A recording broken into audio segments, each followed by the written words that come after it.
കിടന്നാലും ചമഞ്ഞ് കിടക്കണമെന്നല്ലേ പറയുന്നത്. തൊട്ടപ്പുറത്തെ കടയിൽ പോയി പച്ചക്കറി വാങ്ങിക്കാൻ എന്തിനാ ലിപ്സ്റ്റിക് ഇടുന്നതെന്ന് ചോദിച്ചപ്പോൾ ഞാൻ കൊടുത്ത മറുപടിയാണ് കേട്ടോ ഇത്. അപ്പോൾ ഇന്നത്തെ യാത്ര എങ്ങോട്ടാണെന്ന് മനസ്സിലായിട്ടുണ്ടാവുമല്ലോ അല്ലേ? ഇച്ചിരി സാധനങ്ങൾ വാങ്ങിക്കണം, പച്ചക്കറി പലചരക്ക് സാധനങ്ങൾ വാങ്ങിക്കാൻ വേണ്ടി ഒന്ന് കട വരെ പോവാണ് കേട്ടോ. അപ്പോൾ ഇന്ന് നമ്മുടെ കൂടെ അയിമക്കുട്ടിയുണ്ട്. അതിന് വേറൊരു കാര്യമുണ്ട് കേട്ടോ. അപ്പോൾ അയിമയുടെ സ്കൂളിലെ ആനുവൽ ഡേ ആണ് കേട്ടോ.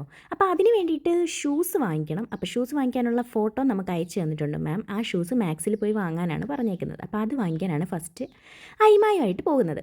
അപ്പോൾ അതിന് അയിമ തന്നെ വേണമല്ലോ. അങ്ങനെ ആ ഫോട്ടോ വെച്ച് നോക്കി നമ്മൾ ഷൂസ് എടുത്തു. ആദ്യം എടുത്ത ഷൂസ് ചെറുതായിരുന്നു, പിന്നെ രണ്ടാമത്തെ എടുത്തത് കറക്റ്റായിട്ട് കിട്ടി. അങ്ങനെ പിന്നെ അതെല്ലാം ഇട്ട് നോക്കി. പിന്നെ അവിടെ നിന്നുകൊണ്ട് അയിമയുടെ വക 2-3 സ്റ്റെപ്പുകളൊക്കെ ഇട്ടു.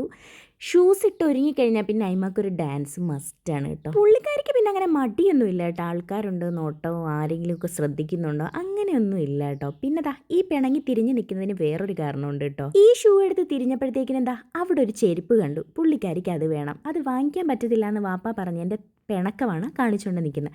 അപ്പോൾ ഇത്രയും നേരത്തെ പ്രഹസനം മൊത്തം ആ ചെരുപ്പിന് വേണ്ടിയായിരുന്നു കേട്ടോ. അങ്ങനെ ഞങ്ങൾ അവിടെ നിന്ന് ഇറങ്ങി നേരെ പോകുന്നത് പച്ചക്കറി കടയിലോട്ടാണ് കേട്ടോ. അവിടെ ചെന്ന് ഉള്ളി, സവാള, കിഴങ്ങ്, കൊച്ചുള്ളി, വല്യുള്ളി എല്ലാ ഉള്ളികളെയും പറക്കിയെടുത്തു. പിന്നെ വേണ്ട പച്ചക്കറികളും ഒക്കെ വാങ്ങി. നമ്മൾ സ്ഥിരമായിട്ട് പോകുന്ന കടയായതുകൊണ്ടേ നമുക്ക് നല്ല സാധനങ്ങളെ അവർ തരുള്ളൂ കേട്ടോ. കൊള്ളത്തില്ലെങ്കിൽ കൊള്ളത്തില്ല എന്ന് തന്നെ പറയും.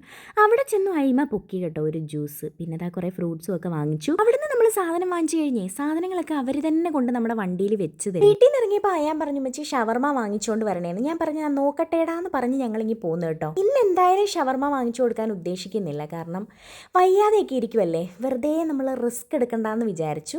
അങ്ങനെ എന്തായാലും ഞങ്ങൾ ആ സാധനമൊക്കെ വാങ്ങി വീട്ടിലോട്ട് പോവാണ് കേട്ടോ. അയ്യോ വീട്ടിലോട്ടല്ല കേട്ടോ, ഇടയ്ക്ക് ഞാനൊന്ന് ഇറങ്ങിയായിരുന്നേ. പച്ചക്കറി അല്ലാത്ത കുറച്ച് സാധനങ്ങൾ വാങ്ങിക്കാനുണ്ടായിരുന്നു. പിന്നെ ഞാൻ പോയി അത് വാങ്ങിച്ചുകൊണ്ട് വന്നു.